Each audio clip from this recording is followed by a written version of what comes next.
Good morning, Top Step team, my futures family. It's time for the market prep. It's Monday, July the 17th. My name is John Hoagland. As always, I thank you for trusting me with your time. Our focus here is always seeking accurate context, good risk management, and remaining patient in our trading.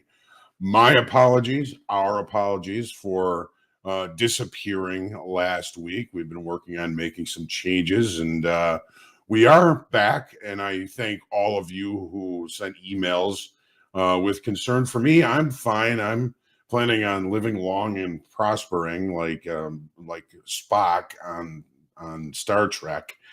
And we've got a new week ahead of us. We're looking forward to seeing what kind of opportunities we can find here. And again, we thank you for your patience. We thank you for coming back to see us. It's a pleasure to be back with everybody. And let's dive in, right? So, do we have any important economic information today? Well, just one. 7:30, the Empire State Manufacturing Index came out. The previous release was 6.6. They were looking for negative 4.3, and it actually came out better than that at 1.1. Anything above zero is growth in manufacturing in the state of New York. Anything below zero is retraction in manufacturing. So manufacturing actually appearing a little bit stronger than they were expecting. As far as this week is concerned, it's a relatively kind of quiet week. Tomorrow, 7:30 Central, we've got retail sales, industrial production at 8:15 tomorrow, and then business inventories and housing market index at 9 o'clock tomorrow. Wednesday, mortgage applications, housing starts and permits, and of course the EIA petroleum status report. Thursday, jobless claims, Philly Fed manufacturing, existing home sales, misleading indicators, and the natural gas report. All that due out on Thursday. And the only thing I see on the schedule here on Friday is the Baker Hughes rig count.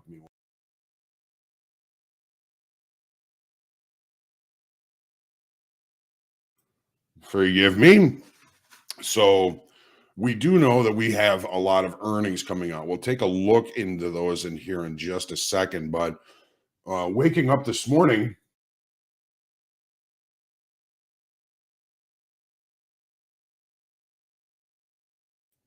goodness gracious, it is the morning, isn't it? So waking up this morning, looking at the news, apparently Russia has withdrawn from the wheat deal, the Black Sea wheat deal, because Sweden has been entered into into NATO. Wheat was up around 3%. It's up about 2.7% right now as we speak. So grain traders on alert this morning. As far as other things, the U.S. stock indices looking steady to a little bit lower this week.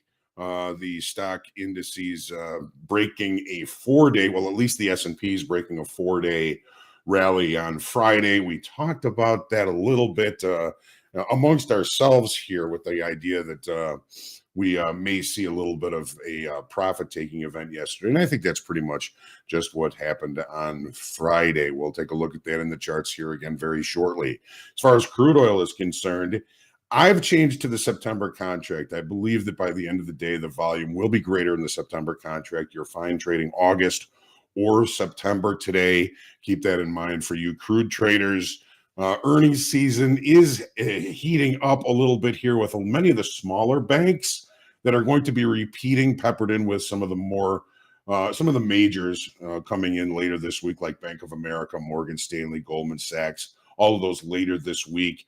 We also have Tesla, Netflix, and IBM releasing on Wednesday after the close. Those are going to be the big ones. But again, no majors today, kind of a quiet day. We'll have to see what these markets do with that.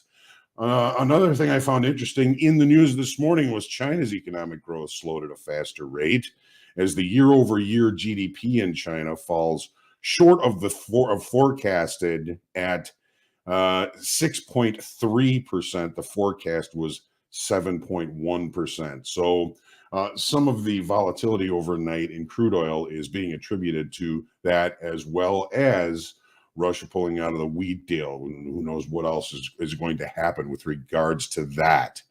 The VIX this morning up a little bit here, 4.5%. That's the fear factor. It's 1395. Dollar index just pretty much flat, just under 100 at 99.94 last I checked. And the yield on the 10-year slightly lower at 3.8%. As always, make sure you hit the lucky like button, share, comment, question, feedback, heckling, and love are always welcome here on the Market Prep. And make sure you subscribe to our YouTube channel so you get notified when we do go live. As in now, there are things that we look at in these charts and ways that I look at markets that maybe that you may not be familiar with. One of the biggest suggestions I can make is you take that link that I just put in the chat. You click on that, you register for group coaching, you come to group coaching, it's a Zoom meeting. Any and all questions are welcomed. You can even email me questions ahead of time. That's at 12:30 today. 12:30 today, group coaching. So we're going to spend a little more time together during group coaching. And if you have any questions about what you've seen today, make sure you come and ask. Now, with that, nobody knows everything, and I certainly don't, and I don't claim to. But maybe if there's something that I can't answer, it gives us the opportunity to learn something together, and I enjoy that immensely. So why don't we jump into the charts here? We're going to be looking at 5 of the usual 7 markets this morning. We're not going to check out much of the 10-year. We're just going to leave the natural gas off, but we're going to start, as always, with the daily in the S&Ps. So when I look at this, I'm going to start with the weekly, as I usually do on Mondays. Weekly, the upside auction appears to be doing relatively healthy. It's up one day, 1 week, down the next, up 1 week, down the next, but continuing to push higher. There's structure remains to the upside. Here's the daily chart. Structure does again remain, friendly towards the upside. The upside auction is intact. Now, there's a lot of chatter that I've seen in forums and stuff like that about 4,500, this big fat round number here, being very important to be able to hold.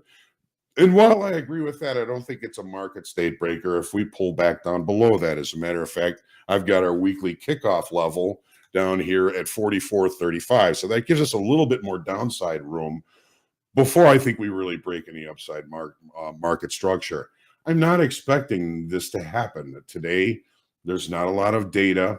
And remember what the equities do.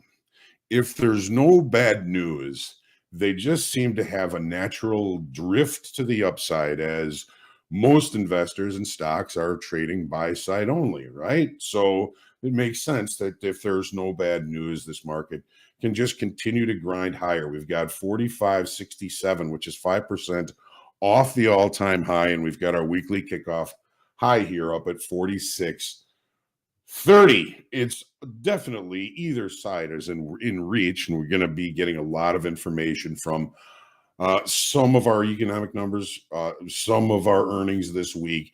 But we have to remember the FOMC meeting is a week from this coming Wednesday. So already, I think we're going to start seeing some of our longer time frame traders just adjusting inventory and hedging for whatever is going to happen a week from Wednesday for the FOMC meeting. What did we see on Friday? We saw a little bit of profit taking because we put in a high, we ended up lower, and we lost open interest. Okay, that open interest is the total number of outstanding contracts. We gained open interest all the way up. We took some of the open interest off on the pullback that we withstood. I think that's the right word, on Friday. So take a look at the 30-minute chart. So we had a pretty decent upside move going, and then Michigan sentiment came out, and it actually came out positive. But we had been rallying for so long, it was a buy the rumor, sell the news effect that occurred. We put in a high right after that number came out, and we started kind of rotating back to the downside, losing open interest in a downside move in an upside market indicates long liquidation. Long liquidation actually ends up taking selling power away from the marketplace, which is something we just kind of have to keep in mind as we go. One of the reasons that I believe that this is short time frame, long liquidation or profit taking is the fact that the delta was congruent with direction. Delta got deeper into the negative numbers, the lower price went. So that's typically not a function that occurs when there's longer time frame traders adjusting inventory. I think Friday ended up just being an opportunity for some of the longs from earlier in the week to take some of those profits. Where are we now? Well, we don't really have any overnight inventory. It's questionable whether we're going to have a gap or not. All right. Well, we've had the pullback. If the market does head to the downside, there are a couple of weaker structures that take us to this naked point of control, or perhaps even a gap fill down to this naked point of control, or even weekly kickoff low. I don't know what's going to happen. The market seems to be doing a pretty good job as far as the auction to the upside. And again, anything can happen. Anything can happen. Uh, it is the unknowns and the uncertainties that kind of keep me guarded as to the upside. But it is the fact that the market does have a kind of a lean to the upside that I'm just going to stay patient as usual on Mondays. It is always challenging, and where the market is kind of tells me I'm going to be able to sit back, relax, and do a little bit of reflection and give the market an opportunity to talk to me a little bit before getting too involved in anything very early in the session today. This is the wheat. See the jump in wheat. We have a weekend gap in the market reacting to that information from Russia. Just wanted to put that up there. And I got to say good morning to everyone. Jimmy, it's good to see everybody. Will Hagel Matters, thanks for the email. Naztic, Bill, Sarah Hall. It's great to see everybody. Shaw, Tayo, Rooster, Josiah, good to see you. Coulter, good to see everyone. Matthew, Luke, Alejandro, Jason, Theo, good morning. Caprice, Bear Goes Long, Grounds Hero. It's great to see everyone, man. It is. I have missed you all. Barry, Travis, JD, it's good to see you. Dr. VJ, Michael, Duke, Denise, Freddie, Marcelo, Jason, Rusty Golfer, David, Shapeshift Trader, good morning. DA, Robert, good morning. John, Alfred, Sean, Shapeshifter, again, Jason, my brother Rick. It's good to see you this morning, my brother Trader. Good morning, Anissa, Scott Saw, Andy Cocker, JT. It's good to see you this morning. Good morning, Bluebell. Lacey says good morning to everyone. Will, not a chance that I've dumped you. Not a chance. Dazbal from Kazakhstan, good to see you. Anissa, it's good to be back with everybody. Joe, Patience, of course. Good morning. It's good to see everybody. Sorry I didn't get to this before, but Dan, it's good to see you. Chart Language, Jeff, Tachyon. I haven't seen you in a long time, Tachyon. It's great to see you again. Futures trading today, back at it again. Yes, sir. Yeah. Rooster. Yeah, I know. Tachyon, right? Tachyon. It's good to see everybody. And again, I missed you again. Piper Trading. Let's take a look at the NASDAQ now. All right. So the weekly chart largely the same as the S&Ps. We had a little bit more balance here than we did in the S&Ps, but the market is continuing to try and push higher. And it actually did a better job overlapping higher on Friday than the S&Ps. Yes, there was a pullback. There was a long liquidation. Well, or was there? We actually added 3,300 in open interest on Friday in the NASDAQ on a pullback. Is that new sellers, new shorts coming in? If that's the case and this market continues to push higher, that's going to keep putting pressure on shorts. There is the suspicion still that a lot of our bigger traders are underinvested and they're getting pushed into adjusting those inventories. Remember, FOMC is in just over a week, so they'll be adjusting those inventories before then for sure. Here's the 30-minute chart. All right, gap, naked point of control down here. Very similar to the S&Ps as far as structure to go back and recheck at prices below. Much less of a chance of a gap here. Very, very little overnight inventory at all here in the NASDAQ. So again, I'm going to try and stay patient. Mondays are typically not my best days.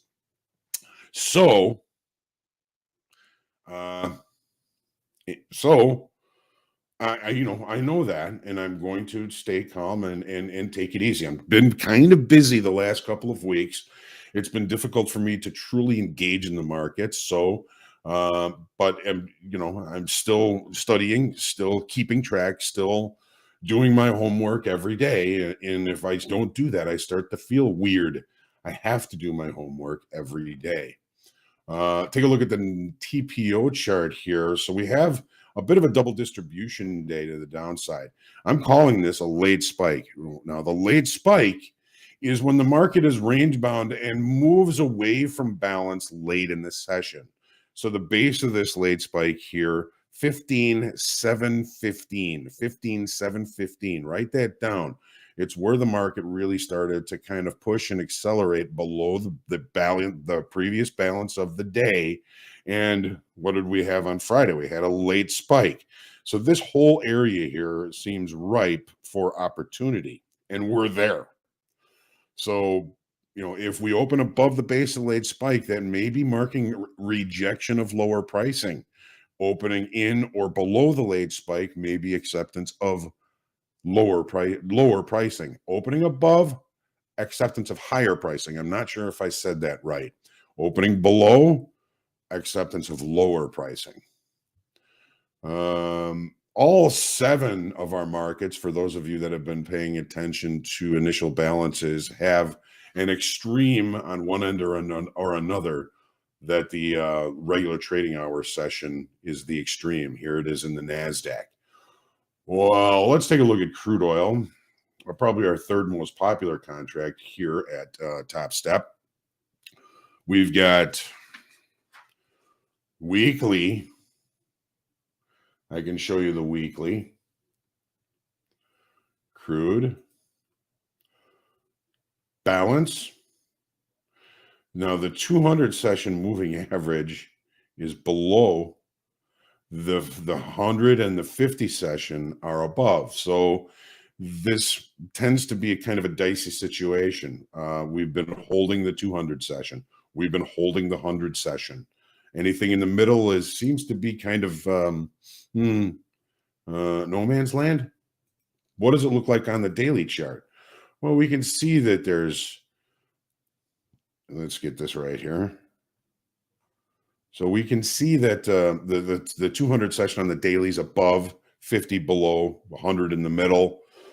They're all kind of pointing lower except the 30. So the longer time frame trend seems to be to the downside, but we are kind of in an area of balance. We're back in an area of balance here. Our overnight low looks to be somewhat important to us. That volatility that hit here last night at 4 o'clock in the morning. Now, this had, I think, more to do with the Russian wheat situation than anything else. Are they going to cut off oil? Who knows what they're doing with that? China, the GDP had things a little bit lower here in crude oil. The Russian situation just kind of jerked the market around. Lots of volume. Remember, this is the August contract. I'm changing to the September contract. And fortunately, it's not going to really change many of my levels because they're within 10 cents of each other. So open with a gap, through a gap. If we can't close the gap to here, we're looking for opportunities for shorts. If we do close that gap and find acceptance inside value, market could head the other direction. We're not going to get any help from the overnight high, although this does look like an interesting spot. Take a look at the TPO chart. So here's that interesting spot here because it's a point of control on the previous day. It's very low volume and participation on the following day. We've opened lower. If we can't close the gap, I'll look for opportunities to come down and test some of the weaknesses in structure that we have down below. Naked point of control, naked point of control.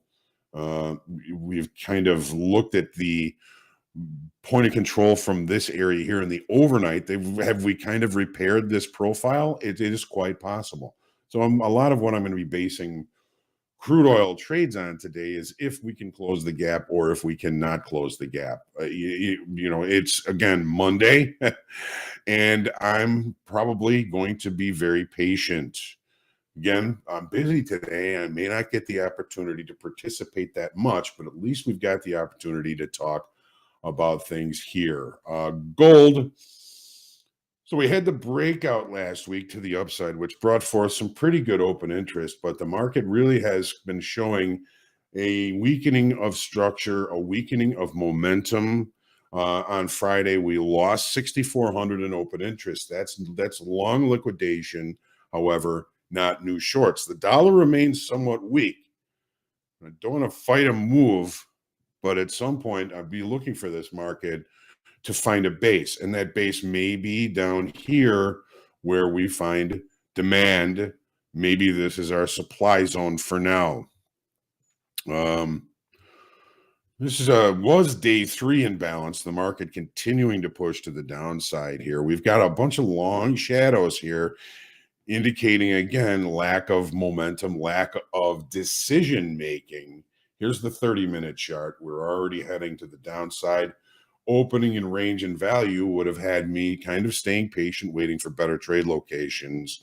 And this is offering possibly good trade location. But again, I don't want to fight a market that is directional. It is now one time framing to the downside, which means every 30-minute bar has a lower high and a lower low. Don't fight this without some sort of day time frame structure with which to lean on to limit your risk. If you're trying to pick bottoms, you may just pick bottoms until you're done for the day, and it's not a fun way to start the week. So be cautious. There are some volume here. This low volume area here looks kind of interesting, as it takes us almost to the top of the previous area of balance, which we could view as demand. Be patient. Here's the TPO chart. So 2 days of normal variation days. We used up a lot of the market's ability to facilitate trade. What's the market's job? It is to facilitate trade. If it used it all up here, it's seeking new levels to facilitate trade. We have obvious levels, targets down below. Obvious. Are traders looking at them? If traders are looking at these levels, eventually they have a tendency to bring price there. All right. Here's the euro. Okay, holding up much better than gold with the weakness in the dollar. Just a big rally last week. Friday, we added one other 1,000 in open interest. The U.S. dollar remains weak. Open interest with 1,000. Is that a little bit inert? Is this market telling us it's running out of momentum? It's almost a doji on Friday. Very little decision making going on there. How is this auction doing? Well, it was doing really well. Friday, I think, put a little bit of a dent in the auction grade that I would give this. I'm going with right now a C plus. We need meaningful participation above last week's high to improve that grade in the auction process. Here is the 30. No real meaningful change in open interest. Low volume, I think, was relatively low. Relatively low. TPO chart. We have a weak high. Excess low. Opening inside of balance. What if we take out this high? That's last week's high. That is pivotal. Meaningful participation above that level continues the move to the upside. A failure at that level could mean a relatively decent pullback. We have visuals, we have a gap, we have naked points of control, lots of targets down below this market. But again, watch that US dollar. That's going to be critical for either failure at this level or continuation to the upside. All right. So again, it is a pleasure to be back with you. I'm looking forward to hopefully continuing this until we begin Top Step TV, which is August 1st. And we are looking forward to doing this. I think we're going to have a lot of fun. We're going to be doing some live trading, lots of exciting things coming up in August for Top Step TV. And again, I look forward to being with you until then. And I promise you, if there are any interruptions in the market prep, we will let you know. So, and again, thank you all for the emails with concern for me, and I appreciate and love all of you. Let's get out there and profit. Let's take our deep breath. Stay humble, grateful, creative, and centered in your trading today. Get out there and profit. I'll see you hopefully for group coaching today. Again, if you have questions, bring them on, and I'm going to be around between then. Have a great day.